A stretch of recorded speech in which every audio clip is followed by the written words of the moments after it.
ಒಬ್ಬ ದೊಡ್ಡ ಲೀಡರ್ ಆದವನು ಬೇಯ್ದ್ರು ಕೂಡ ಬೇಯಿಸ್ಕೊಂಡು ಒಂದು ಸಂಭಾಳಿತನಿಂದ ಅವನಿಗೆ ಆನ್ಸರ್ ಕೊಡೋ ಪದ್ಧತಿ ಇದ್ರೆ ಅವ್ನು ಲೀಡರ್ ಆತಾನ. ಈ ಗಾಂಧೀಜಿ ಅವರು ಒಂದು ಕೆನೆ ಹೊಡೆದ್ರೆ ಇನ್ನೊಂದು ಕೆನೆ ಹೊಡ್ರಿ ಅಂತ ಯಾಕಂದ್ರೆ ಅವಾಗ ಯಾಕೆ ಹೊಡೆದಂತ ಅವ್ರು ಜಗಳ ಆಡಿದ್ರೆ ನಮ್ಗೆ ಸ್ವಾತಂತ್ರ್ಯನೇ ಸಿಗ್ತಾ ಇದ್ದಿಲ್ಲ. ಇವತ್ತಿನ ದಿವಸ ಒಂದು ಕೆನೆ ಹೊಡೆದ್ರೆ ಇನ್ನೊಂದು ಕೆನೆ ತೋರ್ಸಂತ ಯಾಕಂದ್ರು ಅದು ಲೀಡರ್ ಲಕ್ಷಣ. ಈಗ ಯಾರು ಬೈದ್ರು ಅಂತೇಳಿ ನಾನು ಆನೆ ನೀವು ನಾಯಿ ಬೊಗಳ್ತೀರ ಅಂಬೋದು ತಪ್ಪದು. ಅವ್ರು ಅಂದ್ರು ಕೂಡ ಅನ್ರಪ್ಪ ನಿಮ್ಮ ಟೈಮ್ ಆದ ಅನ್ರಿ, ನಮ್ಮ ತಪ್ಪು ನಮ್ಗೆ ಗೊತ್ತಿಲ್ಲ ನೀನು ತಿಳಿಸ್ತಿದ್ದಿ.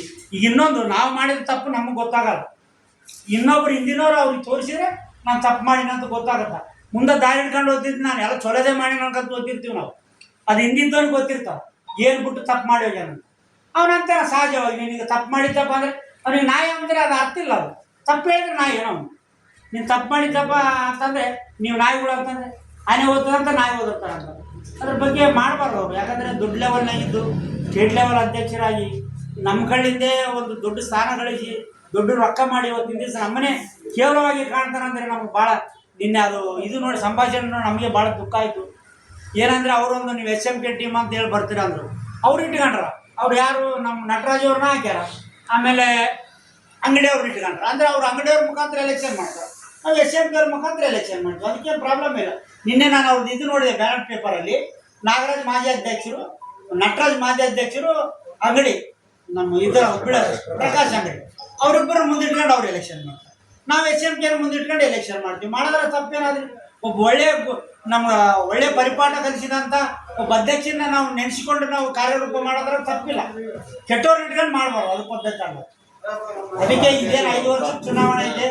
ಮುಂದಿನ ದಿನಗಳಲ್ಲಿ ನಮ್ಮ ಸಂಘ ಸಂಸ್ಥೆ ಉಳಿಬೇಕಂದ್ರೆ ನೀವು ಆಲೋಚನೆ ಮಾಡಿ ಯಾರಿಗೆ ಓಟ್ ಹಾಕಬೇಕು ಯಾರಿಗೆ ಓಟ್ ಹಾಕಬಾರ್ದು ಅಂತ ಒಂದು ತಿಳುವಳಿಕೆಯಿಂದ ಮುಂದಿನ ದಿನಗಳಲ್ಲಿ ಒಳ್ಳೆಯ ಕಾಂಟ್ರಾಕ್ಟರ್ ಅಸೋಸಿಯೇಷನ್ಗೆ ಆಗಲಿ ಕಾಂಟ್ರಾಕ್ಟರ್ಗಳಾಗಲಿ ಒಳ್ಳೆಯ ಅನುಕೂಲ ಆಗೋ ವ್ಯಕ್ತಿನ ನೋಡಿ ನೀವು ಓಟ್ ಹಾಕಿ ರಾಜ್ಯದಲ್ಲಿ ಚುನಾವಣೆ ಗೆಲ್ಲಿಸಿದ್ರೆ ಮುಂದಿನ ದಿನ ಅನುಕೂಲ ಇರ್ತದೆ.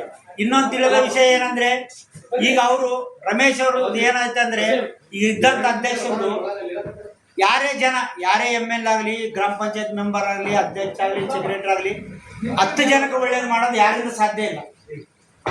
10 ಜನಕ್ಕೆ ಮಾಡಿದ್ರೆ ಇಬ್ಬರಿಗೆ ಕೆಟ್ಟದ್ದು ಮಾಡಿದ್ರೆ ಏನಂದರೆ 465 ಕೆಲಸಗಳು ಚಾಮರಾಜನಗರದಲ್ಲಿ ಒಂದೇ ಕಾಂಟ್ರಾಕ್ಟ್ರಿಗೆ ಹಾಕ್ಸ್ಯಾರ. 5 ಲಕ್ಷ ಒಂದು ಕಾಂಟ್ರಾಕ್ಟರ್ಗೆ ಅಂದ್ರೂ ಕೂಡ 460 ಕೆಲಸಕ್ಕೆ ಏಸು ಮಂದಿ ಕಾಂಟ್ರಾಕ್ಟರ್ ದುಡಿಬೋದಾಗಿತ್ತು ಅಂತ ನೀವು ಒಂದು ಆಲೋಚನೆ ಮಾಡ್ಬೋದು. ಅದನ್ನೇ ಒಬ್ಬೊಬ್ಬರಿಗೆ ಹಾಕಿದೆ 460 ಮಂದಿ ಕೆಲಸ ಸಿಗ್ತಿತ್ತು. ಒಂದು ದಿವಸ ಬಡವಿದ್ದೊಂದು ಸೌಕರ್ಯ ಆಗ್ತಿದ್ದ. ಅತ ಏನಂತಾನ ನಾನು ಇಬ್ಬರು ಡೆವಲಪ್ ಮಾಡ್ತಪ್ಪ ನಿನ್ಗೆ 2 ಕೋಟಿ ಕೆಲಸ ಕೊಡ್ತೀನಿ ಬಾ ಅಂತ. ನಮ್ಮದಲ್ಲಿ 2 ಕೆಲಸ ಮಾಡೋಕೆ ನಮ್ಗೆ ಎಲಿಜಿಬಲ್ ಅದ, ರೊಕ್ಕ ಅವ, ಶಕ್ತಿ ಅದ ಇಲ್ಲ. ನಾವೇನು 1 ಲಕ್ಷ 2 ಲಕ್ಷ ಒಂದು 3 ಲಕ್ಷ ಎಲ್ಲ ತಿಪ್ಪಲು ಬಿದ್ದು ನಾವು ಲೋಕಲ್ನಾಗ ಮಾಡ್ತೀವಿ. ಅದರಿಂದ ಹೋಗೋರೆಲ್ಲ 2 ಕೋಟಿ 3 ಕೋಟಿ ಕೆಲಸ ಮಾಡೋರು ಹೋಗ್ತಾರೆ. 8 ಮಂದಿ ಇದು ಕಷ್ಟ ಆಗಕತ್ತದ ನನಗೆ ತಿಳಿದ ಮಟ್ಟಿಗೆ.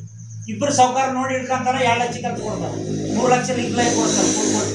ಈಗ ನಾವು 3 ಕೋಟಿ ಕೆಲಸ ಮಾಡೋಕ್ಕೆ ಎಲ್ಲಿ ಆಗ್ತದೆ ನಮ್ಗೆ ಹೇಳಿ? ನಮಗೇನಂದರೆ ತುಂಡು ಗುತ್ತಿಗೆ ಮಾಡಿ 2 ಲಕ್ಷ 5 ಲಕ್ಷ